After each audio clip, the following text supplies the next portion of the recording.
Guys ఈ వీడియోలో మనము ఐఐఎం యూజర్‌ని ఎలా క్రియేట్ చేయాలో తెలుసుకుందాము.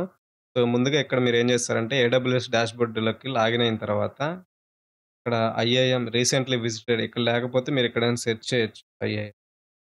దీన్నైతే క్లిక్ చేయండి. మీకు ఐఐఎం డాష్‌బోర్డ్ అయితే ఓపెన్ అవుతది. ఇక్కడ ప్రెజెంట్ అయితే యూజర్స్ చూసుకున్నట్లయితే ఒకరున్నారు. యూజర్స్ అయితే క్లిక్ చేస్తాను నేను. ఇది కూడా నాదే అన్నమాట అకౌంట్ ఇది. ఇప్పుడు కొత్త అకౌంట్ కొత్త యూజర్ అయితే క్రియేట్ చేస్తాను. ఇక్కడ క్రియేట్ యూజర్ అయితే క్లిక్ చేయండి. ఇక్కడ యూజర్ నేమ్ వచ్చేసి జెన్కిన్స్ ఇస్తాను నేను. ఎందుకంటే ఈ జెన్కిన్స్‌లో నేను కాన్ఫిగర్ చేయాలనుకుంటున్నాను ఇది. ఇక్కడ నెక్స్ట్ బటన్ అయితే క్లిక్ చేసేయండి. So, add user to group ఇదంతా అవసరం లేదు. Attach policies direct. ఇప్పుడు నేనేం చేస్తానంటే ఈ జెన్కిన్స్ EC2 ఇన్‌స్టాన్స్ ఏదైతే ఉంటదో కంటైనర్ రిజిస్ట్రీ ఫుల్ యాక్సెస్ ఇదొకటి. ఇదైతే నెక్స్ట్ వీడియోలో వచ్చేది కూడా కంటైనర్ రిజిస్ట్రీకి మీకు ఫుల్ యాక్సెస్ అయితే క్లిక్ చేసుకోండి. నెక్స్ట్ వచ్చేసి ECS elastic container service. ECS అంటే సో, ఈ 2 అయితే చెక్ చేసుకోండి పాలిసీస్. సో, నెక్స్ట్ బటన్ అయితే క్లిక్ చేయండి. సో, రివ్యూ చేసుకునేసేయండి. ట్యాగ్ ఇచ్చుకోండి మీరు. ఇక్కడ నేమ్ ఇచ్చేస్తాను నేను. నేమ్. సో, వాల్యూ వచ్చేసి జెన్కిన్స్ ఇంటిగ్రేషన్. CI ఇంటిగ్రేషన్ అని పెడతాను ఇక్కడ. ఇక్కడ క్రియేట్ యూజర్ క్లిక్ చేస్తాను.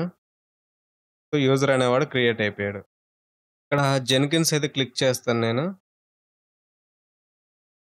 ఇక్కడ ఏం చేస్తానంటే సెక్యూరిటీ క్రెడెన్షియల్స్‌లో యాక్సెస్ కీస్ కూడా జనరేట్ చేసి పెడతాను. Create access keys.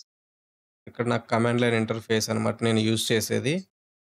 ఇక్కడ కన్ఫర్మేషన్ కోసం ఇది చెక్ చేసుకోండి ఇది. ఖచ్చితంగా చెక్ చేయాలి ఇది. నెక్స్ట్ బటన్ క్లిక్ చేయండి. సో, వాల్యూ వచ్చేసి Jenkins CI integration. Create access. So, access keys అయితే క్రియేట్ అయిపోయినాయి. దీన్ని డౌన్‌లోడ్ చేసి పెట్టుకోండి. నెక్స్ట్ వీడియోలో మనం జెన్కిన్స్‌లోకి ఎలా ఇంటిగ్రేట్ చేయాలో చూద్దాము. జెన్కిన్స్ యాక్సెస్ సేవ్ అయితే చేసి. నెక్స్ట్ మీరు యూజర్స్‌కి ఇస్తే ఇక్కడ యూజర్స్ డీటెయిల్స్ వస్తది. ఆ పాత్ ఏంటి, గ్రూపు, లాస్ట్ యాక్టివిటీ ఎప్పుడు, multiple multi factor authentication enable ఉందా లేదా చూపిస్తది. ఫస్ట్ యూజర్‌కి అయితే ఎనేబుల్ ఉంది. అదే వర్చువల్ చూపిస్తాను చూడండి. Console last sign in access ID ఉందా లేదా? దీన్ని రిఫ్రెష్ చేద్దాం. ఇక్కడ కూడా యాక్సెస్ ఐడీ. ఇక్కడ యాక్సెస్ ఐడీ ఎప్పుడొచ్చింది చూడండి. యాక్సెస్‌కి ఎప్పుడు ఏజ్ నవ్వు. So, creation time 1 minute ago. Console access అయితే నేను ప్రస్తుతానికి డిసేబుల్ చేసేసా.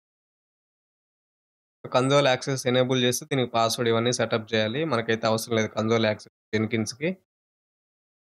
సో, ఎనీవే గైస్ మనం నెక్స్ట్ వీడియోలో అయితే కలుద్దాము. ఇన్ కేస్ ఈ వీడియోల గురించి మీకేమైనా డౌట్స్ ఉంటే కింద కామెంట్‌లో తెలియజేయండి.